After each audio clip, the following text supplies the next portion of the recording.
What is going on, tech fans? And welcome to WreckTalk. And I know that I look like a rooster who grew up downstream from a nuclear plant right now, and that's by design. So, Monday, we talked about the offensive line group, one of the shining beacons on this Georgia Tech team. Today, I thought we'd go the other direction. We'll talk about the defensive line. And let me state it here, I'm not taking a shot at any kids. This isn't a personal attack on anyone, but we've got to have an honest discussion about what happened last season. And that's why, before recording this video, it's early in the morning. I was like, man, maybe I need to shave. Maybe you need to not pull a Collins and put a comb on that hair. I said, no, this is a perfect affect for today's video. So, I went back last year. What did I have our defensive line at? I predicted them at a B plus. I had a lot of hope. We lose Keon White last year and some other pieces to the portal. I thought, you know what? We're going to keep building though. And I just have to say it like it is. D minus might be for what they actually were last year, looking at it through rose tinted glasses, because we're going to look at the statistics and it's hard to be worse than we were on the defensive line. Now, that's not all on the players. Like, we had Sylvain Yonjuan go down, so we had some injury issues. I don't think Marco Coleman is a very good defensive line coach. And that's not sour grapes. That's not just me saying that because he's no longer here. This is why, just because someone is like an alumni of your school or a tech great, that doesn't mean they're going to be a good coach. I think Andrew Thacker rose to a position he wasn't ready for. That was certainly the case with the offensive coordinator. He was paired with Dave Patnode, who hadn't coached a down of football since he left Georgia Tech. I do think Thacker can be a good DC down the road. Coleman, from what Tantor brought up this point, that they were really coached to not really rush and get into the backfield, but more stand your guy up, look around and identify the ball.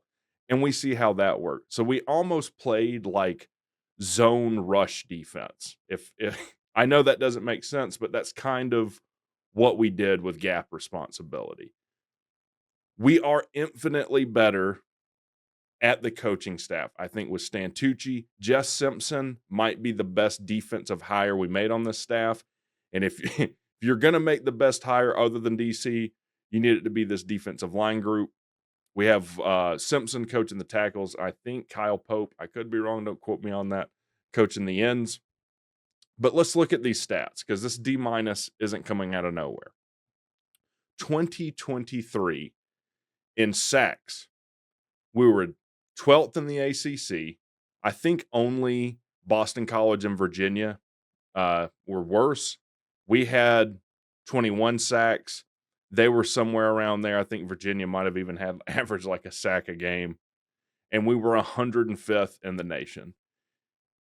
And 8 of those sacks, so almost half, came in 2 games of the season. So I'm sure there were games where we went, not to make a joke, sackless, but we weren't affecting the quarterback up front. Again, injury, and I just don't think they were coached with very good technique.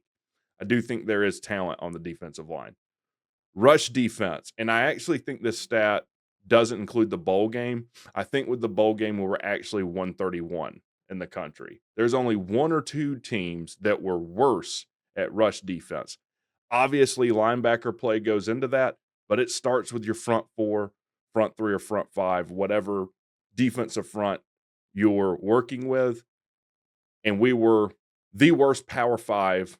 It was 5 power conferences last year. We were the worst Power 5 rush defense in the country. And it really wasn't even close. Long rush plays. So rush plays are of 10 or more yards. We gave up 87 last season, last in the ACC. We got absolutely gashed. Nationally, 132. There was only one team that gave up more rush plays for 10 or more yards in the country, and I think that was Utah State. That has got to change. Of rush plays of 30 or more yards, we gave up 10. That's tied for ninth in the ACC, and I think that's like a four-way tie in the ACC, 105th nationally. Again, we got we've got to be able to honestly talk about where we're starting from, what we're trying to improve on here, and it's hard to be any worse. If I weren't a Tech fan, I think you would just have to flat out give this an F. I mean, it's just hard to be much worse. Now, who are we losing? That's our starting lineup. I don't even think I have a thing keyed up for this, but that's all right because I have my notes here. So, who are we losing? We're losing a lot. Your number one and probably number two contributors up front, actually. We lose Kyle Kennard to South Carolina. Not good. Though I will say this, Kyle Kennard was the best piece on a not very good defensive front. I don't know what South Carolina paid for him. They probably overpaid. Yes, it is a major loss, but we bring in some pieces that I think are better. We'll talk about it in a second. Eddie Kelly gets paid a bag to go to Missouri. Another good rush in. Good defensive end you lose. He plays, I think, did he play in the spring game? I believe he did, and then transfers out maybe 2 weeks after that or the day after that. DeQuan Dow said that he was graduating. He was done with football, if I remember right. He even came out for senior day at Georgia Tech, then goes to Mississippi State. In fact, that's probably your top three contributors up front, aside from maybe like Zeke Biggers at that nose tackle. Noah Collins transfers to Arkansas State. Not a big contributor. The rest of these are guys that weren't starters or major contributors. Edenuza Rubin. This is a kid that I projected as a standout player on this defense last year, a guy to watch out for. Transfer to Clemson. He might have accumulated 3 tackles all season last season. I don't know what happened with him. He transfers to UMass, along with who else transferred to UMass? I forget. We've had 3 players now that have gone from Clemson to Georgia Tech to UMass. Point being, not a huge loss. Jason Moore enters the portal, says he's going to Temple, then comes back to Georgia Tech. So someone makes sense of this for me that might know more than me. January, he hits the portal going to Temple. May, he's coming back to Georgia Tech. So I can't make sense of this. And let me take this as an aside. This is a good group to talk about this, of just how stupid and silly the portal has become. Infinite transfers. You can transfer.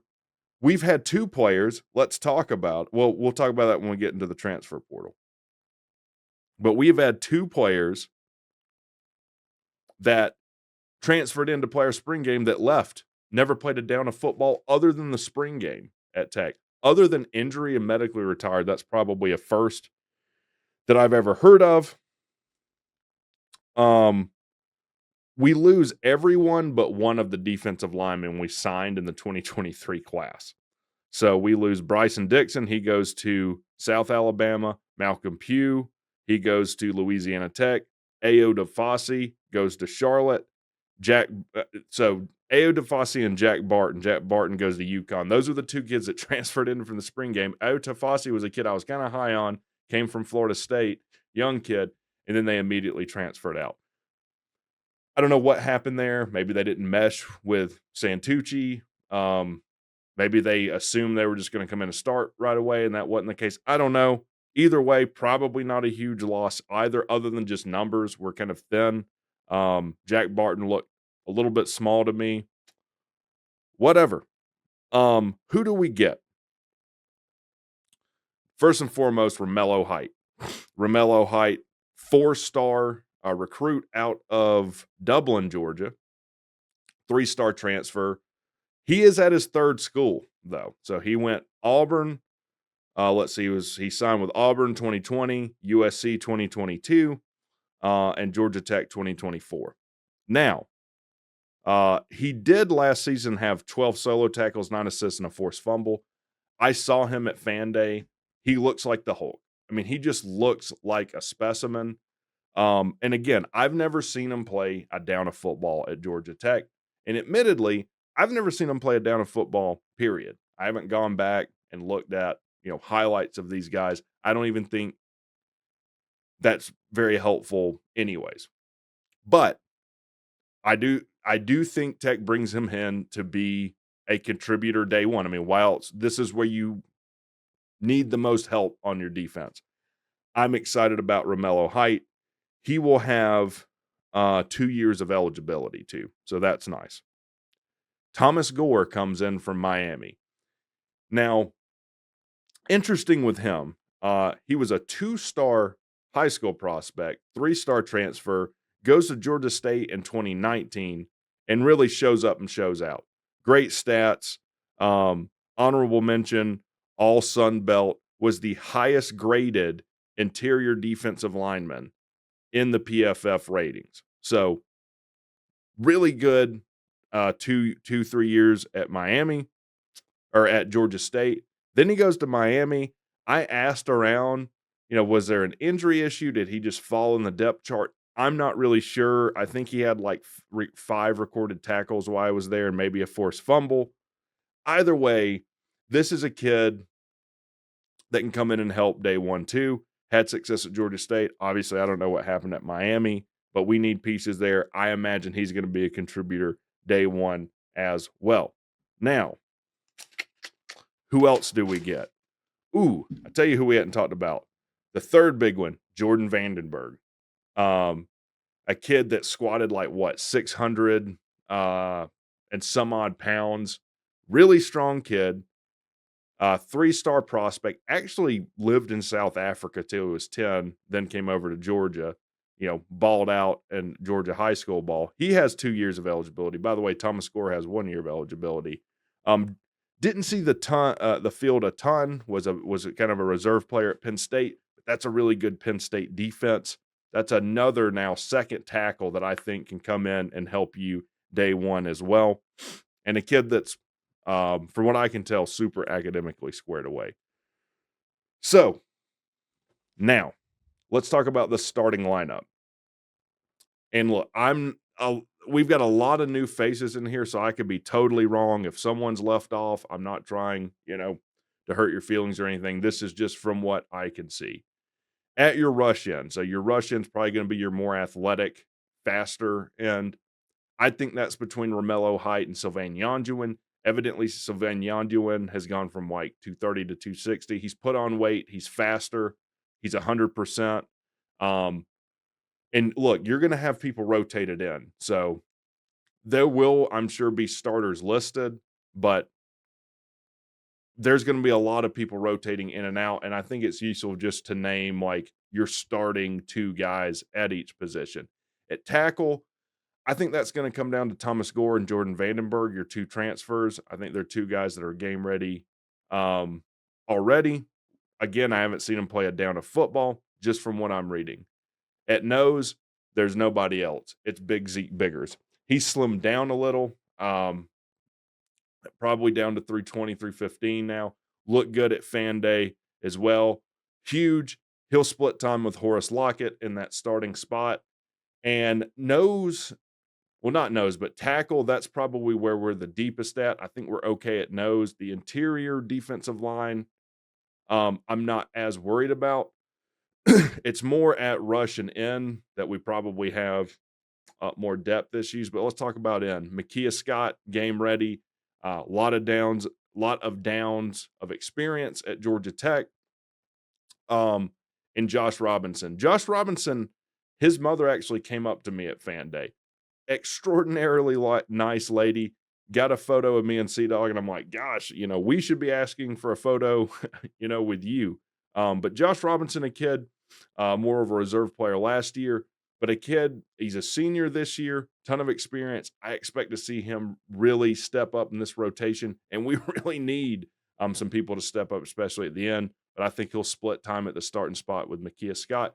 And then Kevin Harris, I've kind of put him in. I think you could rotate him between the rush and in, but he'll also get a lot of playing time this year as well. I'm happy with our starting our starting rotation here. I think this is enough to win you football games and be serviceably better than you were defensively. But it's really going to come down to who steps up in that backup contributing role. Let's look at that. First, Shameik Jones. Um, he's a kid that I heard a lot of good things about. It's been a while though. Admittedly, I'm not, super in tune with the nitty-gritty of the program. He's the only person in that 2023 class that remains on the defensive front.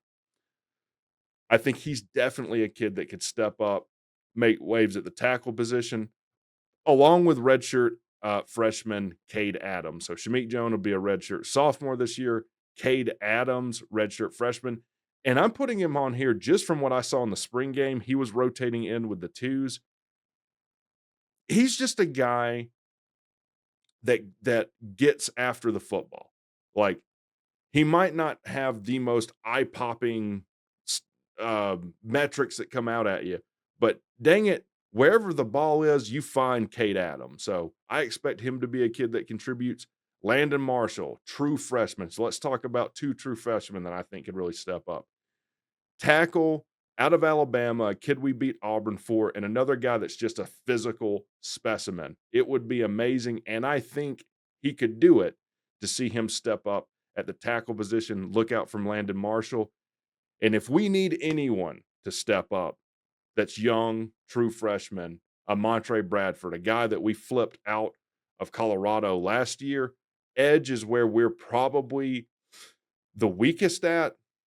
Defensive end, it would be amazing and welcomed if a Montre Bradford could step up. Defensive end, I absolutely think he can do it. And Jason Moore, again, kid that I don't know really what happened with going to Temple, not going to Temple, in the portal, coming back to Tech, but a guy that has a lot of experience. I'm sure that will be backup contributor as well. So again, guys to look out for: Landon Marshall, Montre Bradford, Cade Adams, Shameik Jones, especially a Montre Bradford and Shameik Jones. Be looking out for them on the flats this year. Now, let's talk about my prediction for this year. And it's hard for me to say because there's a lot I don't know. New DC, but entirely new defensive staff. New DC, two new defensive line coaches. 50% of the room is new, if not more. So I looked at it. One, you are markedly better, I think, schematically with Jess Simpson. Again, I think Jess Simpson might be the best hire we made all offseason. A guy that was at Miami, successful. He's been in the pros, was at Buford for 15 years, where he three-peated 3 different times, once as a DC, twice as a head coach. So not only is he going to make you technique-wise better, not only is he, I think, going to get the most out of the talent you do have on the defensive line, I think he's going to be a hell of a recruiter. When you got the end in Buford in that Gwinnett area, that's a nice place to have a recruiting in at. Obviously, I think Santucci is going to have us playing better. We are better, talent-wise. Bringing in Romello Height, Vandenberg, Thomas Gore, getting Sylvain Yonjuan back, Zeke Biggers, Makia Scott, like all these kids, you are better up front. Now, we cannot weather injuries, I think, at tackle or defensive end. I think we got, or not at tackle, at nose or defensive end. I think we're thin there. If you start running injuries there, I think it's going to be really tough to perform. But I can't predict that, right? So just based on what I see now and with what we've brought in, I'm going to give us a C minus. Now, that might seem pessimistic, but keep in mind that is a full letter grade better than last season. And I'm just going to be a little bit pessimistic on the defense until I see it. Last season was rough. My hair's like this for a reason. I still have nightmares about like the Louisville game, the number of points we gave up. Point being, we will be better. How much better? Is it better than a full letter grade? I don't think so, but I would love to be wrong about this. So let me know what you guys think in the comments section. Do you agree? Do you disagree? Are you kind of shell shocked like Wreck? Let me know. See you guys Friday for the next prediction video.